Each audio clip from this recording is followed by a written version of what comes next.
Oi, pessoal. Estamos novamente aqui para compartilhar com vocês alguma coisa, um bate-papo aqui a respeito das bases, né, das substâncias chamadas bases. Só localizando. Esse assunto faz parte de algo maior chamado funções químicas, que existe tanto na química inorgânica quanto na química orgânica. Esse estudo de funções é um estudo extremamente interessante, porque a gente vai falar de coisas que são da nossa vida, do nosso dia a dia, da nossa convivência, das coisas que nós temos em casa, ok? No nosso caso, nós vamos tratar das funções químicas inorgânicas. E o que seria isso, né? O que é uma função química, né? A ideia é o seguinte: os químicos, né, mediante centenas de milhares de substâncias inorgânicas que existem, eles perceberam que existem substâncias de comportamento semelhante. Ok? Com isso, era possível agrupar essas substâncias, formando então grupos, famílias, né, de substâncias. Cada um desses grupos ou famílias foi sendo chamado de função química. Ok? Então a ideia das funções seria isso: você agrupar substâncias que têm características químicas, propriedades químicas semelhantes, né? E aquele grupinho então corresponde a uma função. São 4 funções, tá? 4 funções inorgânicas a gente vai estudar. Uma são os ácidos, outras as bases, que nós vamos conversar sobre elas nesse vídeo, os sais e os óxidos. Segundo o menino aqui, ó, isso é uma grande complicação. Ácido, base, sal, óxido, reação, quanto conceito, quanta coisa. Normalmente é essa forma que a gente reage quando a gente vai ver isso na escola, né? Vai ver isso lá precisando fazer provas, alguma coisa a respeito. E depois a gente fica com aquilo na cabeça, que é um assunto extremamente extenso. Tal. De fato, se a gente quiser aprofundar em tudo que está aqui, é realmente bastante extenso. Mas a ideia é a gente pegar o melhor, o básico desse assunto, principalmente para você aplicar nos seus concursos. Seja ele concurso público, seja ele o Enem, seja ele um vestibular. Ok? Esse assunto é um assunto que permeia aí todos esses concursos. É um assunto básico da química, né? Sem querer fazer nenhum trocadilho. Ok? De acordo com, né, esse conceito, todas as bases, né, formariam uma função, uma família, né, e elas teriam um comportamento semelhante. Então, estudar uma seria estudar todas, vamos dizer assim. Né? Então, destaque para as bases e vamos ao que interessa. Ok? Primeiro, esse é o nosso assunto, é o tema de hoje, é a conversa que nós teremos. Certo? Me apresentando, professor Zé Humberto, Zé da Química, e bola para frente, vamos fazer nosso trabalho aqui pensando nessas bases aí. Arrhenius é um cientista, né, era um cientista, que criou essa teoria de ácidos e bases, considerada uma teoria moderna, a primeira das teorias modernas, né, lá no final do século XIX. E essa teoria ela é muito boa para as substâncias inorgânicas e a gente vai abraçar com ela e vamos seguir em cima dela, né? Analisando de acordo com os conceitos do Arrhenius. Ok? Primeira coisa, como que eu identifico uma base? Certo? Em termo prático e em termo teórico. Né? Como que eu olho para uma forma e falo, isso é uma base? O que eu poderia identificar nessa substância? Ok? Segundo Arrhenius, bases são substâncias que em solução aquosa sofrem dissociação iônica, vou falar de novo, dissociação iônica, produzindo como único ânion a hidroxila. Ou seja, toda base consegue, quando colocada em água, produzir um íon negativo chamado hidroxila, que é o OH-, certo? Um exemplo que a gente poderia citar seria o NaOH, que é a base mais conhecida, né? Quando você coloca em água, ela separa Na+, um íon positivo, né?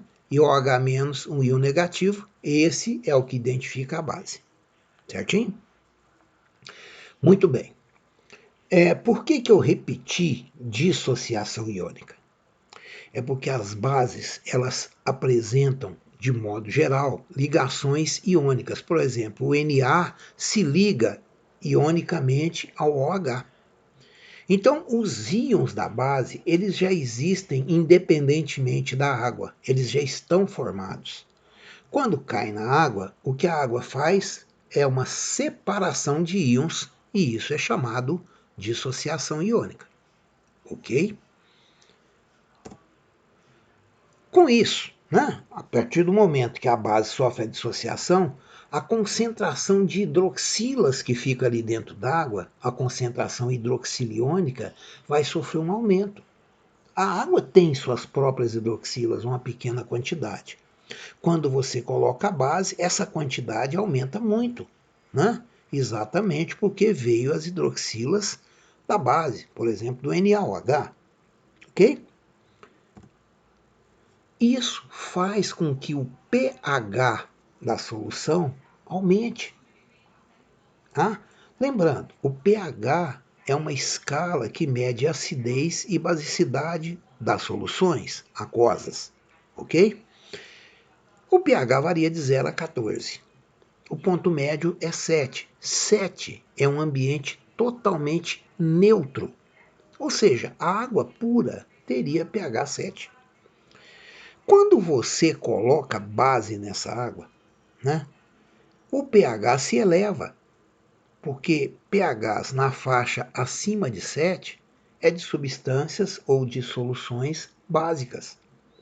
Se você tivesse colocado um ácido, né, o pH baixaria, ficaria abaixo de 7. Tá? Então, as soluções básicas têm pH alto, né, acima do 7, que é o valor intermediário. Ok? E, de um modo geral, base tem sabor adstringente. Da mesma forma, quando a gente se refere a ácidos, a gente atribui a eles um sabor azedo, não é? Quando você se refere a bases, o sabor é adstringente, que é um sabor que precisa ser explicado, não é verdade? Adstringente lembra banana verde. Sentiu, né? Apertando a boca, certo? É isso. E bases podem reagir com ácidos. Aliás, um comentário. No mundo, as coisas existem com seus opostos, né? Formando pares, o dia com a noite, né? o bem com o mal, né? Ou com seus complementos, não é verdade? A goiabada com o queijo, a mônica com o cebolinha. Né? Então, o ácido existe em função da base, a base existe em função do ácido. Um é o contrário do outro. Né?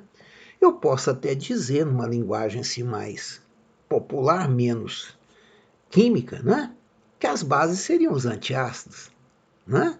Da mesma maneira que, forçando um pouquinho a amizade, eu poderia dizer que os ácidos são os antibases. Não é verdade? Então, essa é a ideia geral. São substâncias contrárias, né, de comportamento oposto ao outro, que, consequentemente, quando se encontram, elas se neutralizam. Ok? Coloquei aqui uns vidrinhos, né? Simulando aí um laboratório, né? Com algumas soluções formadas com base, só para você notar as fórmulas, né? NaOH, NH4OH, CaOH2. Ou seja, a identificação de uma base pela sua fórmula é tranquila. Elas têm OH no final da fórmula. Certo? É onde fica a parte negativa da fórmula. Ok? Que fórmulas que eu preciso assim guardar? Que bases são importantes? E por que elas são importantes? Gente, não são muitas. Não são muitas. A gente trabalha e consegue conviver com poucas bases, e essas poucas são aquelas que eu realmente vou usar. Ok? Primeira coisa, quando você vai fazer nome químico de uma base, como ela tem OH e OH chama hidroxila, né? Você vai fazer o nome dela falando hidróxido de e colocando quem está ligado àquela hidroxila. Geralmente é um metal, certo? Então, por exemplo, aqui, ó, hidróxido de, e aí você vai colocar o nome do cátion, que é um cátion normalmente metálico, ok? Primeira base, a mais famosa de todas, NaOH. Nome, hidróxido de sódio. Esse é o nome químico dela. No comércio. No comércio ela é conhecida como soda cáustica. Né? Qualquer supermercado você encontra. Características dessa base, para que ela serve, né? Eu vou falar aqui coisas que você já sabe. Primeiro que ela é forte, é uma base forte. Isso quer dizer, ela dissocia muito quando colocada em água. Como todas as bases de metal alcalino, certo? De sódio, de potássio, tá? Corrosiva. Corrosiva. Né? Ela faz um estrago, por exemplo, sobre a pele, né? Sobre as mucosas, ok? A aplicação dela, super conhecida, fazer sabão e na formulação de muitos produtos de limpeza, ok? Outra base famosa é o hidróxido de cálcio. Veja que ele é CaOH2, porque o cálcio é metal alcalino terroso. Ele tem duas cargas positivas, então é preciso duas hidroxilas. Hidróxido de cálcio, também chamado de cal hidratada, certo? Cal hidratada, hidróxido de cálcio. Também é uma base forte. Aplicação, construção civil, né? Fabricação de argamassa, você vai precisar de cal hidratada. Ou na calagem do solo, que é a correção do pH de solos ácidos. Como ela é uma base, ela é um antiácido, ou seja, ela neutraliza ácidos. Ok? MgOH2, que seria o hidróxido de magnésio. O magnésio e o cálcio são da mesma família, por isso eles precisam de duas hidroxilas. Né? O hidróxido de magnésio é vendido como leite de magnésio. Explico até o porquê. O hidróxido de magnésio é um pozinho branco, ele basicamente não dissolve em água, ele é insolúvel em água.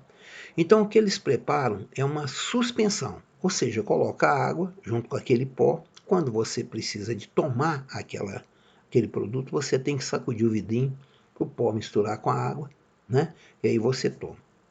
Zé, mas para que eu tomaria um negócio desse? Bom, o hidróxido de magnésio é uma base fraca, pouco agressiva, né? E você poderia tomar, por exemplo, como um antiácido estomacal. Né? Muita gente toma como antiácido estomacal. Tem um efeito colateral que não é muito legal, não, porque ele é laxante. Certo? Mas ele é utilizado basicamente para isso. Outro é o hidróxido de alumínio, que AlOH3, está vendo? O alumínio, como ele tem 3 cargas positivas, ele precisa 3 hidroxilas para neutralizá-las. Hidróxido de alumínio, AlOH3, não tem apelido, né, vamos dizer assim, e ele é uma base fraca também. Aliás, forte é alcalino, alcalino terroso, tirando fora o hidróxido de magnésio, e fraca é o resto, tá? Então o alumínio faz parte do resto, fraquinho, insolúvel em água. Então, se você quiser fazer alguma coisa com ele, utilizando água, ele vai ficar suspenso na água. Então, no mesmo caso, tem que sacudir o vidrinho e tal. E ele também é utilizado como antiácido estomacal. Certo? Os remédios, né? Os medicamentos que têm hidróxido de alumínio, né? Que geralmente são tomados em forma líquida e fica meio leitoso, você tem que dar uma sacudidinha no vidro antes. Tranquilo? Vamos falar dessa moça aqui. A gente sempre fala, porque funções, as substâncias são todas iguais, idênticas e tal, e aí eu me escrevo um título desse, né, gente? Amônia, uma base diferente. Que título doido, Zé? Se ela é diferente, como que ela pertence à mesma família que o resto? Calma, calma, calma, vamos chegar lá. Primeira coisa, vamos procurar quais são as diferenças dessa tal de amônia, que é uma substância famosa, importante, tá? Mas que tem muitas diferenças, principalmente físicas, em relação às outras bases. Primeira coisa, aí está o frasquinho de amônia. Tá? Amônia você acha em caso de produto de limpeza, uma série de coisas aí, você acha amônia. Por que ela é diferente das outras? Aqui está sendo afirmado que ela é diferente das outras. Por quê? O que ela tem de diferente das outras? Em primeiro lugar, ela não tem hidroxila na fórmula. A fórmula da amônia, gente, é NH3. Certo? E a gente olha para ela, aponta o dedo e fala, você é base. Não é? Muito mais pelo comportamento dela do que por você olhar para a fórmula e identificar uma base. Ela é NH3, não tem hidroxila, certo?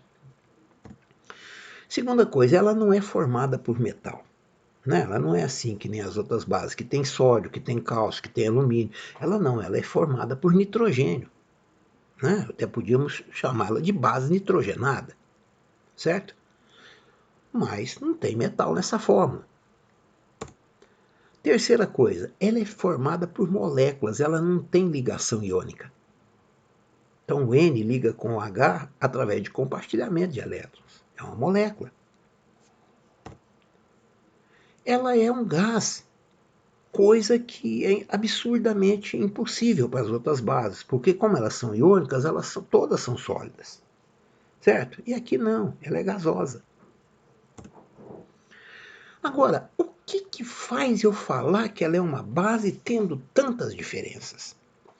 É quando eu coloco ela em água. Certo? Aí quando eu coloco ela em água, vai ter uma reaçãozinha química que está sendo explicada da seguinte maneira. Você coloca em água, aí o hidrogênio da água, H+, é transferido para a amônia. Olha aqui, amônia, NH3 gasoso, água.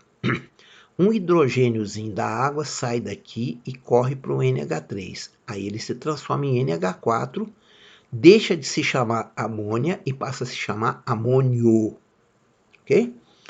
E a água, que era H2O, ao perder o hidrogênio, o que sobrou da água? OH-. Ou seja, quando você borbulha amônia em água, vai aparecer dentro dessas soluções, dessa solução, a hidroxila. É claro que essa hidroxila é um resto da água, um pedaço da água. Mas isso aconteceu por quê? Porque houve a reação da amônia com a água. Certo? Aí essa solução que está cheia de hidroxilas, né? É uma solução básica, né? E essa substância NH4OH, que só existe dentro d'água, pode ser chamada de hidróxido de amônio. Ok?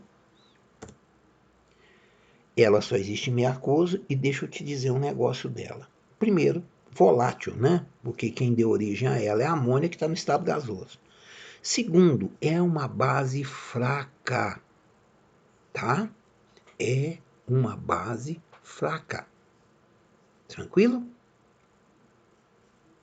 Bacana. Guarda isso porque ela é importante. Vamos fazer a aplicação. Aplicação número 1. Disperso em água a uma concentração próxima de 7%. O hidróxido de magnésio forma uma suspensão muito conhecida como leite de magnésio. Acabamos de falar nele agora mesmo, né?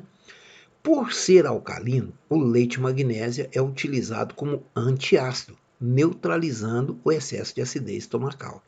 Não é só por causa dele ser alcalino, ou seja, dele ser básico, não, tá, gente? É também pelo fato dele não ser agressivo. A soda cáustica é base e eu uso ela para neutralizar a acidez. Concorda? Ah, beleza. Essa suspensão também possui propriedades laxativas, aquilo que eu falei. Reagindo com ácido clorídrico presente no suco gástrico, produz, além da água, o cloreto de magnésio, substância capaz de absorver água, o que lubrifica as paredes intestinais e elimina a prisão de ventre. Então, muita gente toma, nem tanto é só para combater a acidez, não. É pelo efeito do cloreto de magnésio, certo? Relativamente ao hidróxido de magnésio e suas reações, assinale a alternativa correta. Primeiro, letra A. Hidróxido de magnésio produz soluções aquosas com pH inferior a 7. Lembra da escala do pH? 7. Abaixo de 7 é meio ácido, acima de 7 é meio básico. Como o hidróxido de magnésio é uma base, pH acima de 7. Ok? Em água, sofre uma transformação química chamada ionização. Não. Ah, Zé, mas formou íon tal. Mas o que qualquer base dessas aí sofre um fenômeno chamado dissociação iônica. Ok? O sal formado no estômago pode ser representado por MgCl2, que seria o cloreto de magnésio. Faz sentido. Mg, magnésio. Ele tem duas cargas positivas. Cl, cloreto, tem uma carga negativa. Fórmula MgCl2 está boa. Mas vamos seguindo. Hidróxido de magnésio é uma tribase fraca. Gente, ser fraco até é verdade. Agora, tribase. 3 hidroxilas? Não. O hidróxido de magnésio tem 2 hidroxilas. Por que esse exercício está propondo uma alternativa dessa? É porque ele não deu a fórmula do hidróxido de magnésio. Certinho? Quando você deparar com uma situação dessa, não esquece. Metal alcalino sempre liga com uma hidroxila só. Alcalino terroso, que nem o magnésio, sempre liga com 2 hidroxilas. Ok? Então, ficamos aí a reação. O MgOH2, que é o hidróxido de magnésio, certo? Vai reagir com HCl, né? 2HCl, vai precisar, porque precisa 2 cloros. Forma MgCl2, que é o sal, e 2 águas. É essa letra. Essa reação a gente chama de neutralização. É um ácido reagindo com uma base, formando então sal e água. Ok? Essa aplicação aqui também eu achei ela interessante, tem um enunciadaço, né? Um textão, o pessoal adora isso, né?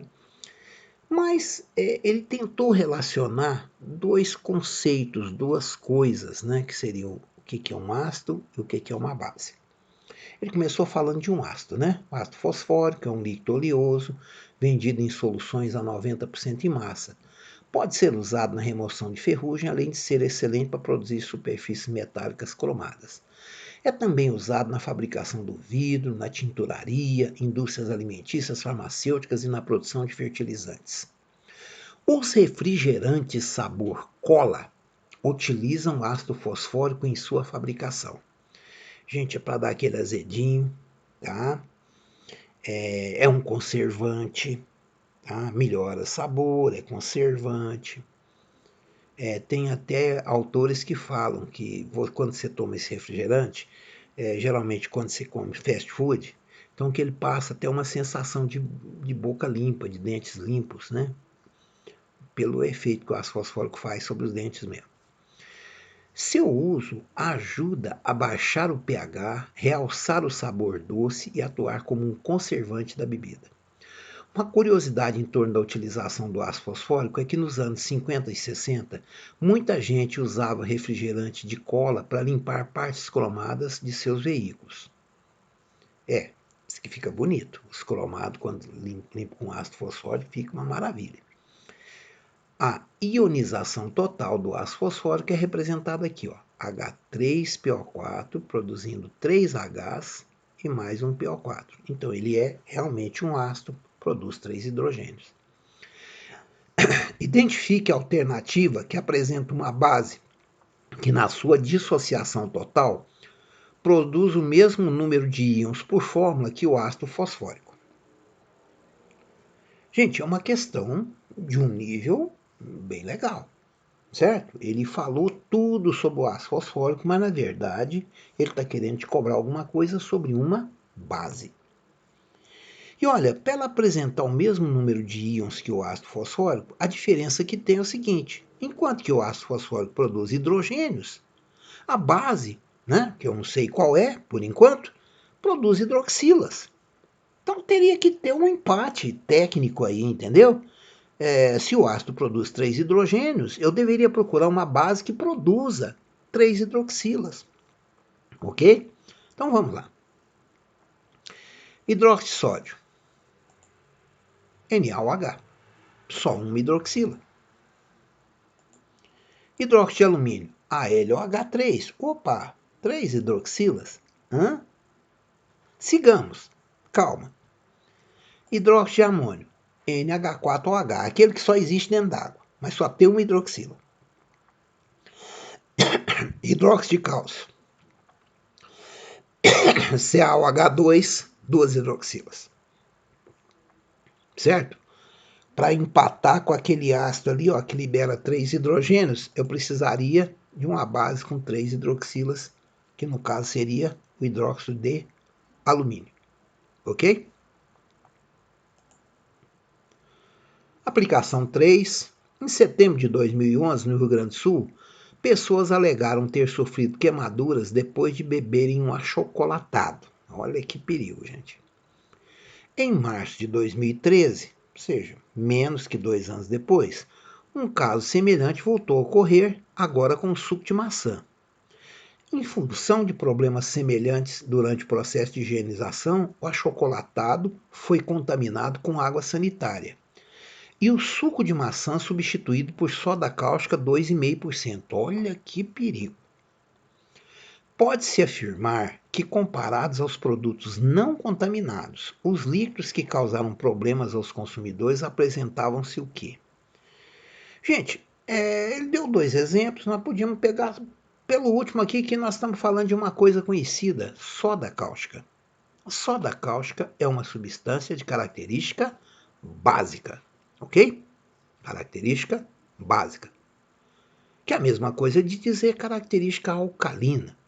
Né? Eu falar para você que um meio é básico ou alcalino, eu estou falando da mesma pessoa, certo? Mesma coisa. Então, comparados com os produtos não contaminados, esse produto que tem soda cáustica ou outro lá, o que eles seriam? Mais básicos, certo? Porque foi esse o contaminante, né? Uma base. Mais básico, só que não tem a palavra mais básica, que tem mais ácido e mais alcalino. Não, mais básico é a mesma coisa de mais alcalino, então já ficamos por aí. E o que essa soda cáustica, o que essa base fez com o pH do produto? Subiu ou desceu? Gente, base, a característica dela é de tornar os pHs mais altos, de elevar os pHs dos ambientes, certo? Então, alcalino e com pH maior do que o normal, ok? Materiais como soda cáustica, caráter básico, alcalino, pH superior a 7, substância básica apresenta valor elevado de pH, é aquela escalinha de 0 até 14, ela pega do 7 para cima, não é? E a resposta, então, ficaríamos por aqui. Né? Os produtos ficaram mais alcalinos e com o pH mais elevado. Beleza? Uma mensagenzinha aqui dessa moça, né? Uma moça de muito respeito dentro da ciência, né? Uma senhora excepcional para o tempo dela e até hoje a gente, né, admira demais, que é a Marie Curie, né? Deixou aqui essa lembrança, né? Esse lembrete aqui para gente. A vida não é fácil para nenhum de nós, mas e daí? Nós devemos ter persistência, acima de tudo, confiança em nós mesmos. Devemos acreditar que somos talentosos em alguma coisa e que essa coisa, a qualquer custo, deve ser alcançada. Com essa mensagem tão bonita, né? Fica aqui o nosso abraço e chamando você para o nosso próximo encontro, para a gente conversar de outras coisas aí da química, né? Que sejam interessantes para você, para a sua vida, para os seus concursos, para o seu sucesso. Um abraço.